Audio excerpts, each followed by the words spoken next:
land. It's Patrick again, coming at you from the office or the front seat of my car, whichever one you want to go ahead and call it.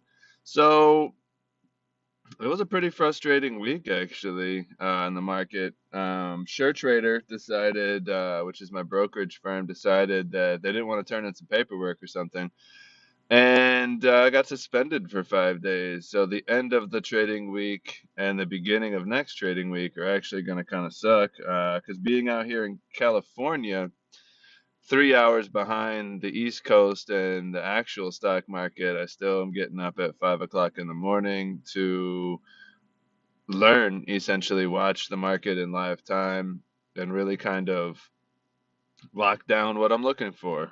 Speaking of which, that's what this video is about.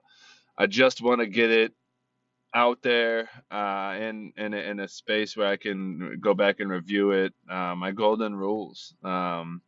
The more I get in, and the more that I learn about how to trade these stocks and how to take advantage of these opportunities that present themselves on the daily, you uncover pieces of the puzzle as you go, and we're at the stage where I've really kind of locked down, my little golden rules that I'm looking for, and that I don't want to ever come back off of. Because when you go against your rules, that's when you lose. And that's how we create our edge in this game, is we have our rules and we stick to them. So without further ado, here are the rules. Noticing that the stock market, not necessarily noticing, but hearing and learning and watching and understanding what actually goes into the stock market to make these stocks go up and down. It's human nature. And these stocks that I'm trading, these low cap, low float stocks that have a potential to be volatile and make really good moves, and of course have better returns. They all trade off of hyper manipulation. They all trade off of human emotion. And whereas the stock itself trades off, numbers and everything like that, the way that they're traded is all human emotion, and that doesn't change. So learning that everything kind of happens in the same way, essentially, almost not exactly the same way. It's the stock market; it does what it wants, and we just have to be there to take advantage of the opportunity when it presents itself, and be quick enough to get in and get out when the opportunity's on.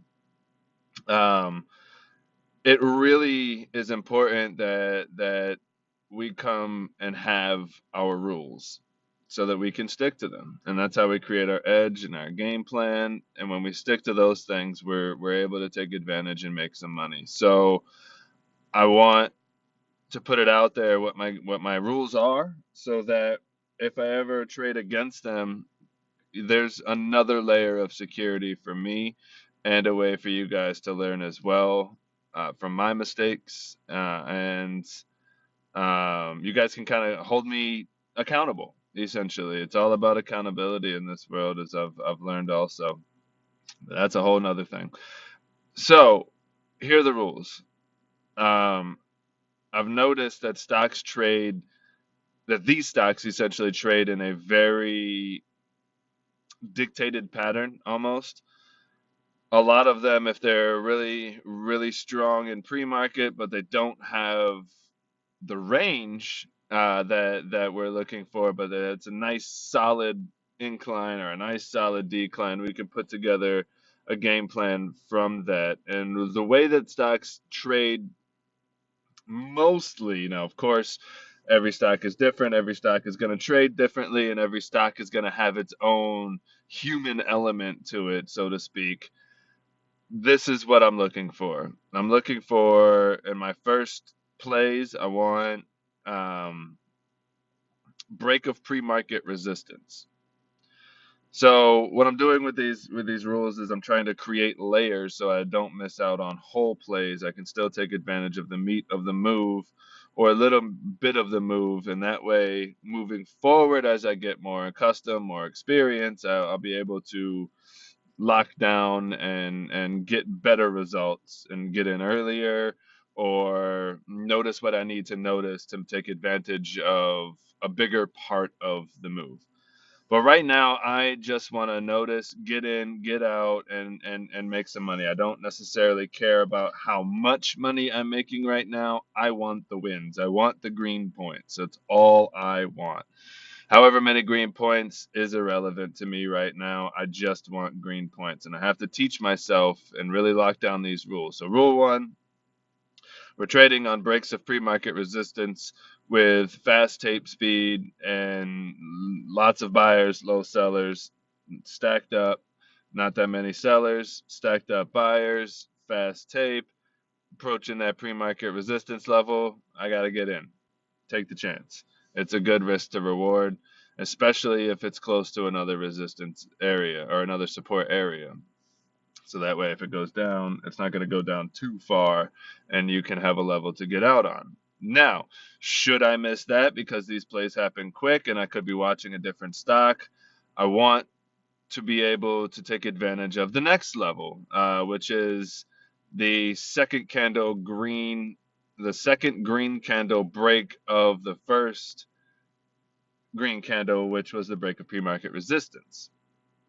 So stocks that trade and they're strong and they're moving up, they'll continue sometimes. And I want to, if I miss that first initial entry and break of pre-market resistance, I want to be able to take the break of that, that second green candle break of the first one, which ended up being the break of the pre-market resistance. Should I miss both of those? There's still levels in pre-market that have to get taken out that I will be looking for to take advantage of, and the next one of those would be the break of pre-market highs. Now, what also could happen during all of this is it could drop and curl around. I'm also looking to take advantage of those. So, what I'm looking for in that first 15, 20 minutes, 30 minutes of the market is break of pre-market resistance or highs. In between those levels, I'm looking to take advantage of second green candle breaks and also curling around breaks. I need to learn where my level is to get in on that curl around, but I just want to be able to see it and take advantage of it for right now. Should I miss those? Um, let's take a look. We missed those. Stocks run up. It's over pre-market highs. It's green and it's way above VWAP. I'm looking for it to wash. I don't have the confidence in the market yet to take advantage of those washes because I'm still learning level two in time and sales to learn if the stock is going to go further on a big wash. It's still kind of shaky to me, so I don't want to necessarily even look towards those plays. I want to look towards break of pre-market resistance, break of pre-market high, second green candle break, or curl around break in that first 15 to 20, 30 minutes of the market. One of the guys in the trading chat room at Purin trades freaking amazing knowledge of the market. And another guy, Angelo, have been hitting these flag patterns after that first initial window of opportunity in the market. It's kind of like later. It's kind of like your adult years, if you will, if you want to personify the market. In the very beginning stages, pre-market, it's growing, it's doing its baby thing. In the first 20, 30 minutes, it's adolescent, it's erratic, it's irrational, it makes crazy moves, and you just want to parent it and you want to do the best job. Sometimes as a parent we lose, sometimes as a parent you win, but that's where I'm looking at. And then this is at late, now moving past 9:45 into 10:30 range, you're getting into that adolescent, early adulthood into adulthood range of the stock. Well, what happens in real life? You're more sophisticated when you get to that level. So you need a more sophisticated angle. So you need something deeper than just a reaction or a break of a level. So what they've been hitting on that I've kind of been noticing lately is these flag patterns, these pennant patterns on the 1 minute, flag patterns on the 5 minute, and I've really kind of started to see their potential and what it could do. After that, though, we're just learning. So, real quick recap: what we're looking for: break of pre-market resistance first. Secondly, we'll be looking for the break of the second green candle, the high that it was. We missed those. We're looking for break of pre-market resistance, or pre-market high, excuse me, sorry. After that, we're looking for curl arounds. We're watching for washout longs. And then after all of that, after all of the stock is kind of exhausted its energy and it's in its doing what it's going to do for the day kind of stage, we'll be looking for these flag patterns to see midday breakouts into lunch. After lunch, it's pretty much bullshit. Zero volume, zero moves. You may get one that'll happen every couple of weeks or something like that, but it's really nothing to watch. So I'm looking to be out of the market my time, Cali time, at around 9 or 10, which puts it at 11, puts it at 12 or 1 o'clock East Coast time. And that's it, guys. That's what I'm looking for. That's my game plan, and let's bring it to fruition. Video's getting kind of long. Don't want to hold you off. It's Friday night. Get out, have some good times, make some mistakes, learn some things, fail, get up, do it again. All good. Y'all have a great night. Love y'all. Peace.